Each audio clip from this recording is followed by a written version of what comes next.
Hi, my name's Holly Payberg, and you have permission to use this interview. Bilal, I hope I'm saying your name right. So now I'm going to attempt to answer all your questions. So the question is, how did I get the job as gakmeister, and how long was I there for? Okay, the way that I got a job as a gakmeister, which yes, to this day is still hands down one of my most favorite jobs that I ever had. I got it because I was just dying to be in production in any way, shape, or form, honestly. I knew that that's where I wanted to be with my life. I was young, I didn't have any credits, so what I did is I got a job at Universal Studios because it was giving tours of Nickelodeon, which was really the only studio in Orlando that was really doing stuff. So what I did is I got a job doing tours of Nickelodeon, which was so exciting, and I knew once I was there I could kind of peek over the other side and find out about more job opportunities as it went. But part of our duties in giving the tours, they called it Game Lab, part of the duties of giving tours of Nickelodeon to all the people that came to Universal was that we took them through the Gak kitchen. So that was always my favorite part of the stop. The Gakmeisters were hilarious. They, would say all these just absolutely ridiculous things about booger gak and all this stuff, and would get the kids laughing and excited, and then of course they'd have them eat it. And I just always loved that. So every now and then there were opportunities because there wasn't a gakmeister around, so it would be our job to jump in and kind of take over and show the people what the Gak kitchen was all about. And the more I did that, the more I loved it, and I got to be good friends with Ron Hemke, who was one of the head gakmeisters there. And over time, he just really liked me, and we got to have a good rapport with each other. So eventually, he just started giving me shifts specifically for gakmeister, which then led to me getting to do, I would say, not just gakmeister for show types of things. I actually did work on figure it out, making the gak and dumping it on kids' heads. So I did that for about a year and a half. I would have loved to have done it more, but my ambitions had me going off to try to do even more and more production. So that's what I did. So that was a really long answer. So I'm also going to give you the short answer of it. And that is, the way that I got to be a gakmeister is that I used to give tours of Game Lab. At Nickelodeon, for the Universal people that came to Universal, they could come over to the Nickelodeon Studios and get a tour. And part of that tour was stopping by the Gak kitchen to see what the Gakmeisters did, which was my favorite part of the tour. And when the Gakmeisters weren't there, us, the tour guides, we had to jump in and take over their role. And so I did. And after a while, I just got really good at that. So I just kept getting more and more opportunities to be a gakmeister till finally I was on the show Figure It Out, dumping slime daily on the kids. Okay, the first day that I was at Nickelodeon Studios, I think what I was most amazed by was how colorful it was. I mean, they did not spare a single color. That place was just absolutely bright, beautiful, and happy. And the thing that I was most excited about is the first time I actually went up into the offices at Nickelodeon, I was pleasantly surprised to see that all the adults there had more toys on their desk than probably most kids could dream of having in their room. It was really, I think all the people that worked there really were kind of kids at heart. It was just way too much fun, and we were way too silly to be getting paid. But thankfully, we were getting paid, so it was just amazing. Okay, what was a typical day like at Nickelodeon Studios? Busy.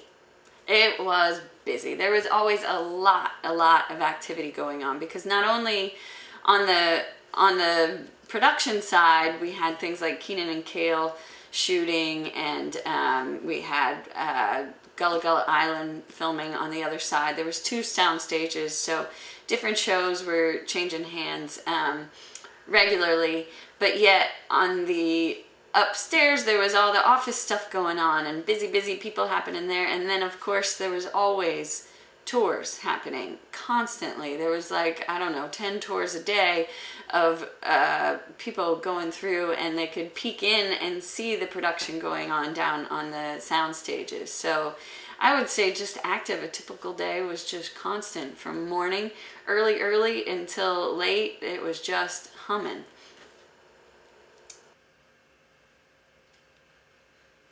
Was there a particular show? I think my favorite of all time, definitely to visit, was Keenan and Kel.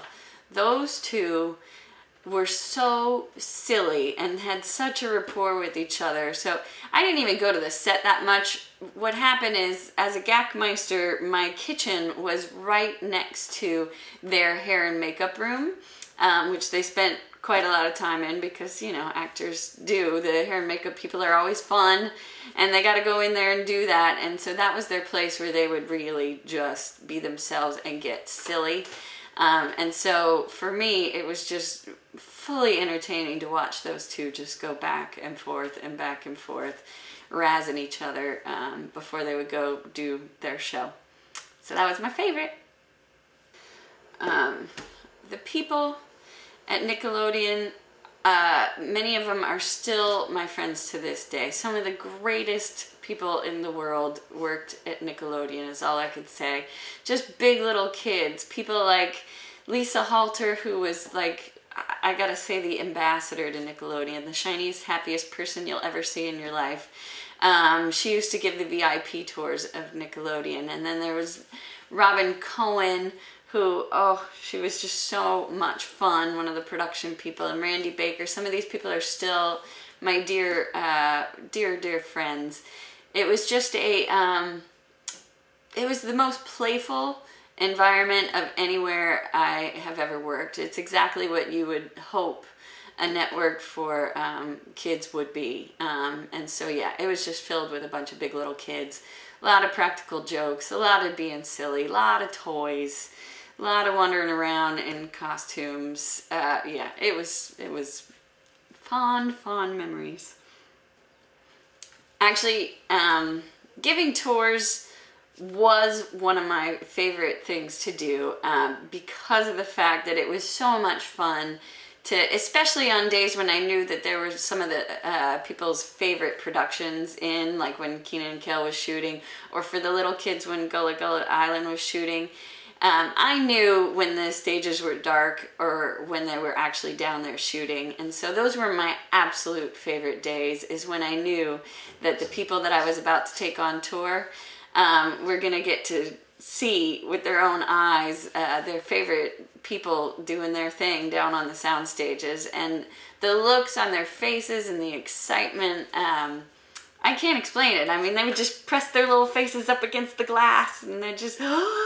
And then just, you know, especially the itty bitty ones with the oh my gosh, so cute. And when they would see the frog down there, oh my gosh, I absolutely adored that. And then, of course, in the Gak kitchen, when they would come into the Gak kitchen and, you know, play that whole gag on them, making them eat the booger gak. All the adults getting into it. And then Game Lab actually used to make me cry. I'm such a geek. I used to actually get tears in my eyes when I would watch the families compete and play. When, you know, you see a 5-year-old playing with his dad a game against another family, and how excited they would get. I just absolutely, it was an honor to get to see that. Yeah, as a third generation Floridian, it was amazing to have Nickelodeon. I wish it was there. I think Orlando is the perfect place for Nickelodeon personally. And it was so much fun. There was so much production going on there for so many years. It was really the lifeblood, I think, of Orlando, the production community, and it was just so much fun to have it there. Since they have left, yeah, there has never been anything that was quite a staple like that has been. There's been a lot of great independent film, and there's been some great series over the year, but Nickelodeon, you know, just had constant show after show, and really kept a really nice, warm production community connected and working. The reason there hasn't been as much over the years, quite honestly, is because it comes down to money. The way that this industry, they have every choice in the country of where to film. The film industry and television industry, they have money and they're going to use it, but like all smart business people, they're going to go where the incentives are. And unfortunately, the Florida government has just never quite, for any long period of time, ever offered the kind of incentives that are truly competitive with what other states are offering.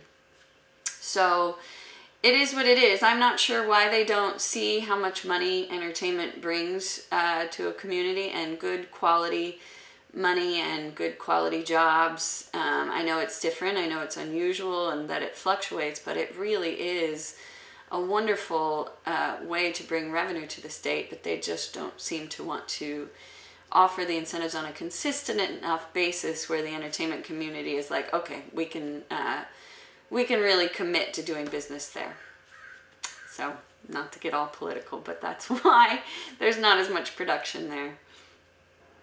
Yeah, actually, I would probably still be in Florida to this day because I love Florida. That's my home state. There just wasn't enough production to keep me there, unfortunately. After Nickelodeon left, and after, the industry really changed, it became very incentive-oriented. In order to get production to your state, you really had to offer incentives because other states do. And Florida just consistently has not offered as competitive of incentives as states like, for instance, Louisiana or Georgia, who are very, very excited about bringing film and television to their states. So we've missed out on a lot, and sadly, eventually I needed to move to Los Angeles in order to pursue more of my dreams. Rubber chicken story. Oh my God, that's kind of an inside joke, I think, amongst a lot of us employees, and I don't know if they still got that joke going on or not, but I can tell you that one of the things we used to do, it was always, because we traveled, there were game lab hosts, and I, as a gakmeister also, we would travel sometimes. They would send us places across the country to do Nickelodeon style live shows. And so it became sort of this tradition, especially amongst all of us that worked back in the 90s, that anytime anyone would go anywhere, we would grab one of those rubber chickens from the games we used to play, and we took that chicken on the road with us. It was just, and we would take pictures. I have some. I'll have to give you some pictures of us and the chicken, because one time I got sent as a gakmeister, Ron Hemke and we went to Philadelphia for the 76ers basketball game. It was like family night, so they had us come out and they interviewed us on the court, and we fed all the kids booger gack and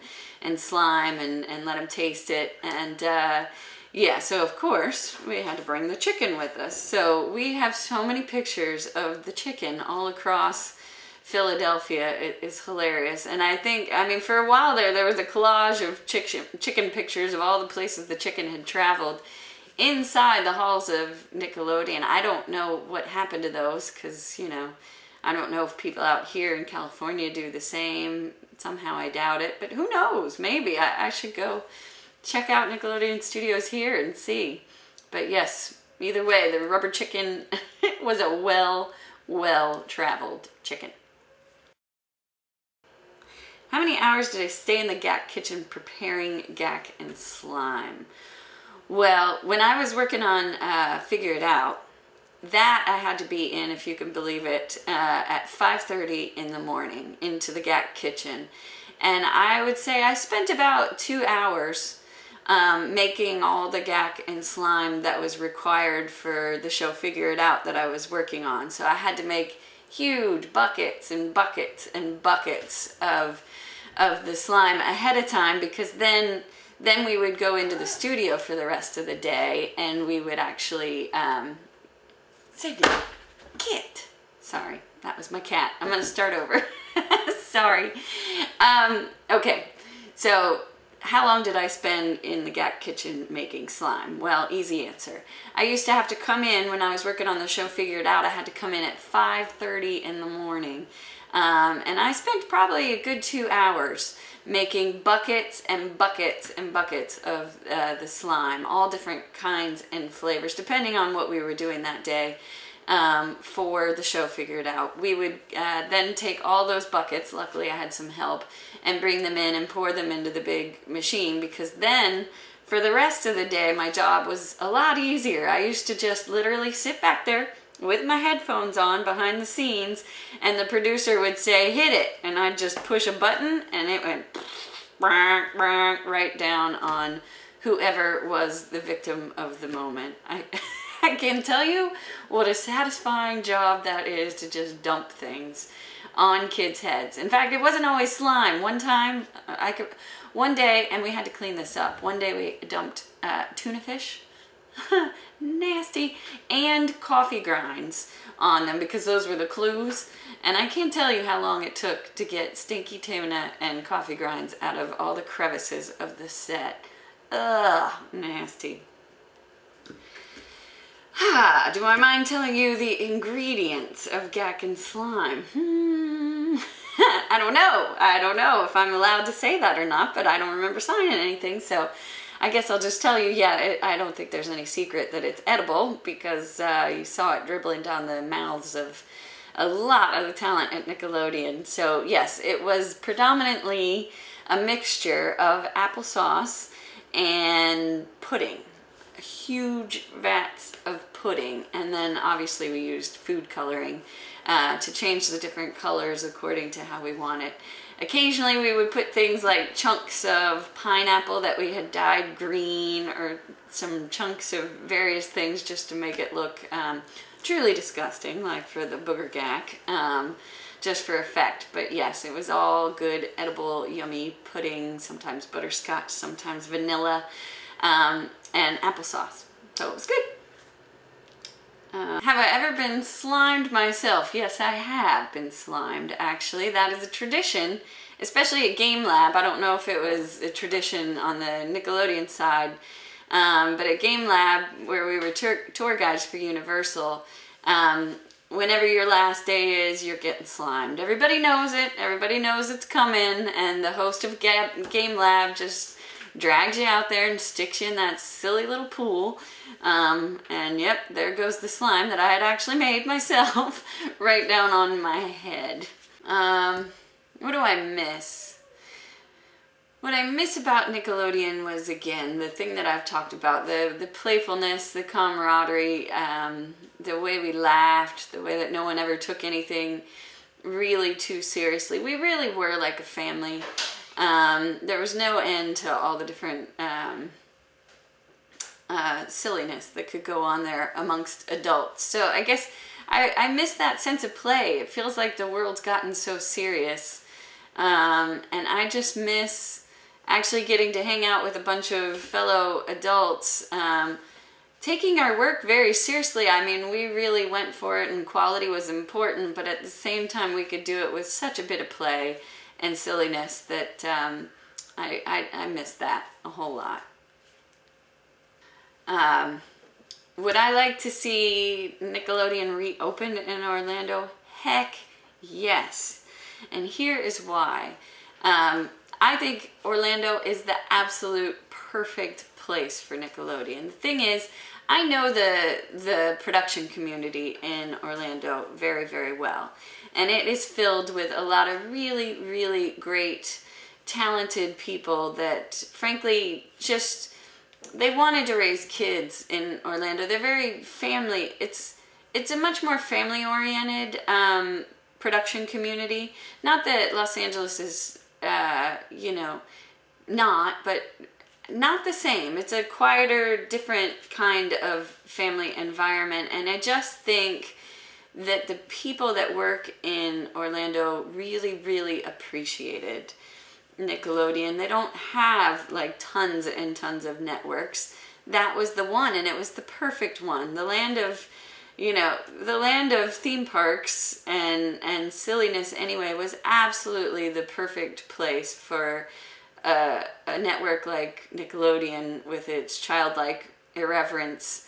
So I would say absolutely yes. I would love to see it come back there. I think people in the production community in Central Florida would pour their hearts and souls into it.